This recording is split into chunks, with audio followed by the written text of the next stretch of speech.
Hello, what is up guys, and in today's video I will be showing you how to use the CSS MDN reference effectively. So as you can see, we have this MDN, Mozilla Developer Network CSS reference. If you want to get to the CSS reference, you can just search up MDN CSS reference, and here for me it's the first thing that pops up. It should also be the first thing that pops up for you. If not, you can just copy this link. Okay, anyways. The reason why I'm choosing to teach you how to use this CSS reference as opposed to teaching you every CSS style is because, quite frankly, there's no way I'd be able to teach every CSS style without making like 100 plus videos on CSS styles, which I don't think is something that you guys would want to watch. And honestly, it's not really something that I would want to do either. Anyways, you can see a lot, and it can be a bit intimidating at first, but trust me, for the most part, all these CSS styles are quite simple to learn.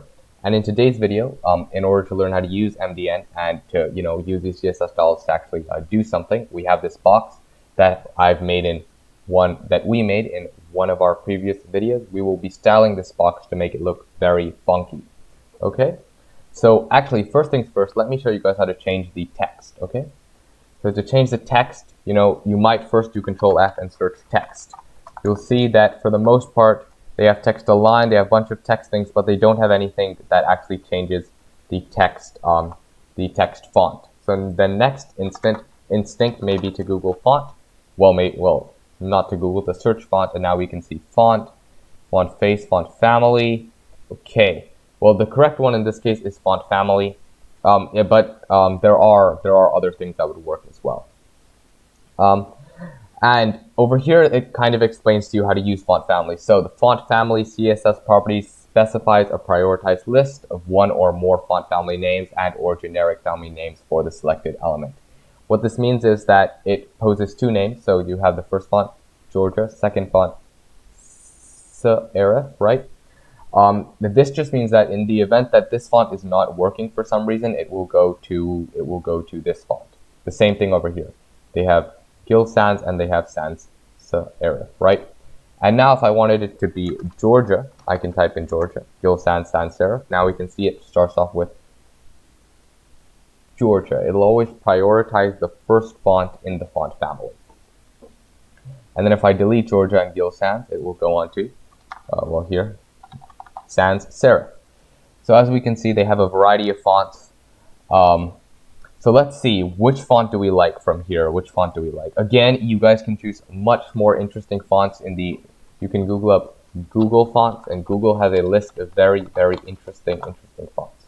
So in Google Fonts, they have a bunch of fonts. You can get very engrossed in this. So if you are building a website, I recommend that you use this, Google Fonts. But don't spend too much time picking a font, okay? I myself have made that mistake before. Anyway, so let's just pick a font from here that we like. So let's say we want cursive. Cursive, we want to make it look a bit funky. I think that this font of all the fonts looks a bit childish. Actually, it looks more like Comic Sans in my opinion. But let's take it. And again, you can just copy it by pressing this. And now let's open up our code. So our code is this tab over here. And underneath this, so this selector just styles every single from a element. Let's do that. Let's add it. So Control V, font family, cursive. Let's see if this works. We go back here, and yeah, we get that Comic Sans looking font. Now we want to make the box look a bit more funky, right? It looks a bit bland right now. It does look quite simplistic, but which is sometimes nice in design, but it is quite bland. So let's just make it look very funky. It's not necessarily going to look nice, as we know, because funky doesn't necessarily mean that it's gonna look nice, but it's going to be a fun ride. As we can see, there are many things that we can change with a box. So if I inspect element, I can see that that we can mess with the border, the padding, the content, obviously, and the margins. Well, the margins, we want to keep it centered, but we want to mess with the look of the box. So let's try out changing up the border. If I go back to the CSS reference, I can see that there are a bunch of different border styles that I can use. Okay, let's try border-right-style. I don't think we've used this before, right? So this just changes the style on the right side of the border. And again, you can always play around with these. I can make this dashed. And in the event that you play around with these styles too much and then you become a bit confused, you can always press reset. Then it'll reset it to what it was at the beginning.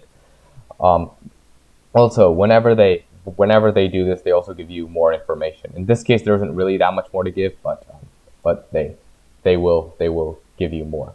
So over here, they give you an example when they use it in like a table, and they have these different types of things done. Let's see which one we like though. So we have none, we have dotted, we have dashed, solid, groove, inset. I kind of like dotted. I don't think I've ever used dotted before, actually. So let's try dotted. Let's try dotted. So let me go back here. And I'm going to go to dot box, and I'm going to go to, oh wait, I can just copy it, right? Just copy this, and I can do it over here. So let's go. Normally you would actually want to write these styles in a particular consistent form, like you would want to write, like you would want to keep your form consistent each time, and I'm not really doing that in this case, but normally it's best practice to do it just to make your code easier to read. And as we can see, there is actually a dotted style, but it's very tough because our border thickness is so low. So we can increase our border thickness. Right now we have border solid, 1 pixel, and then this color.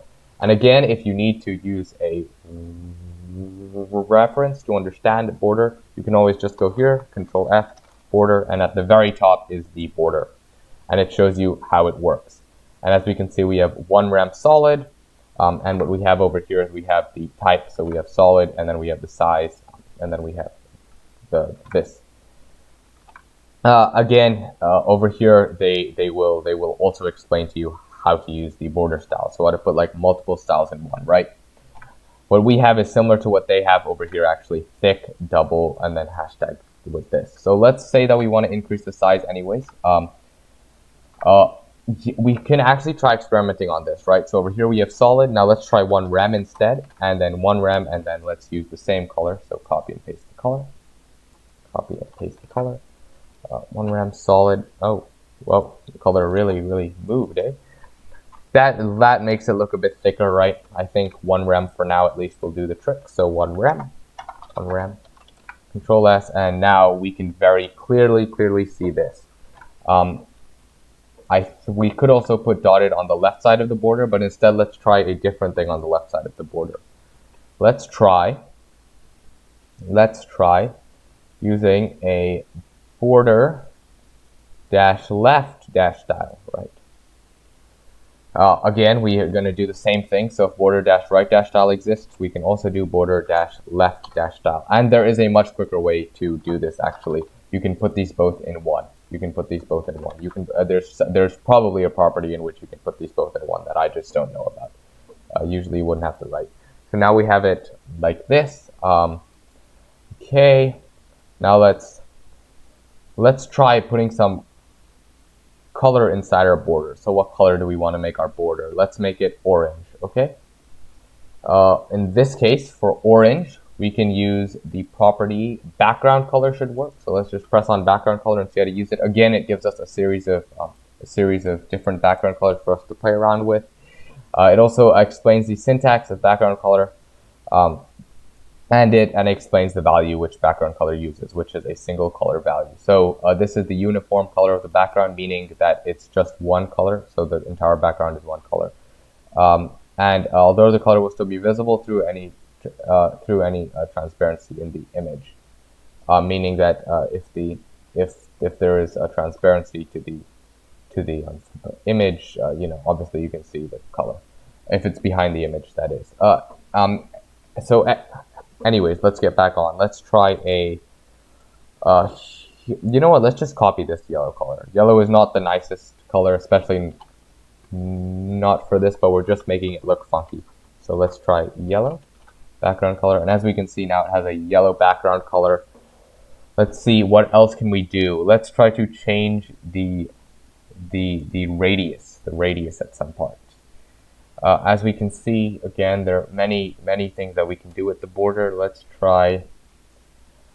increase the width of just the right side, okay? As we can see, we have this border dash right dash width. The quick way to change the border right style and the border right width is to just go to border right.